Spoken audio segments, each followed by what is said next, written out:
Praise the Lord. எரேமியா 31 அதிகாரம் 3 அநாதி சிநேகத்தால் உன்னை சிநேகித்தேன், ஆதலால் காருண்யத்தினால் உன்னை இழுத்து கொண்டேன் என்று சொல்லி வாசிக்கிறோம். ஆம் பிரியமானவர்களே, நம்மை சிநேகிக்கிற ஒரு தெய்வம் உண்டு என்று சொன்னால் அவர்தான் நம்முடைய ஆண்டவராகிய இயேசு கிறிஸ்து. உலக தோற்றத்திற்கு முன்பதாகவே நம்மை பேர் சொல்லி அழைத்தவர். இந்நாள் வரைக்கும் நம்மீது கொண்ட அன்பை அவர் விட்டு விலகாமல் நம்மீது சிநேகத்தை வைத்து நேசத்தை வைத்து ஒவ்வொரு நாளும் கருணை காட்டி அவர் பக்கமாக நம்மை இழுத்து கொள்ளுகிற தேவனாயிருக்கிறார்.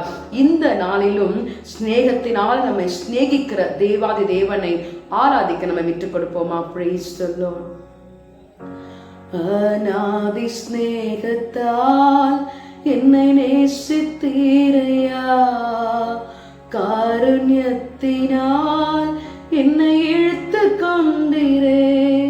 உங்க அன்பு பெரியது, உங்க இரக்கம் பெரியது, உங்க கிருபை பெரியது, உங்க தயவு பெரியது. ஆம் ஆண்டவரே, உம்முடைய கருணை மிகுந்த உள்ளத்தினால எங்களை தம் பக்கமா இழுத்து கொள்ளும்படியாக உம்முடைய பெரிதான அன்பை எங்கள் மேல் காட்டி இந்த நாள் வரைக்கும் நீர் எங்களை சிநேகித்துக் கொண்டிருக்கிறபடினால நமக்கு நாங்கள் நன்றி செலுத்துகிறோம்.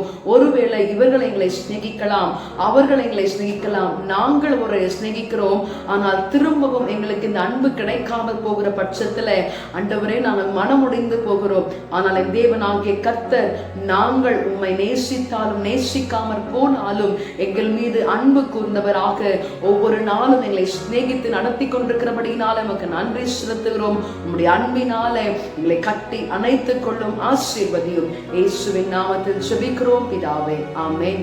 God bless you. Have a blessed day.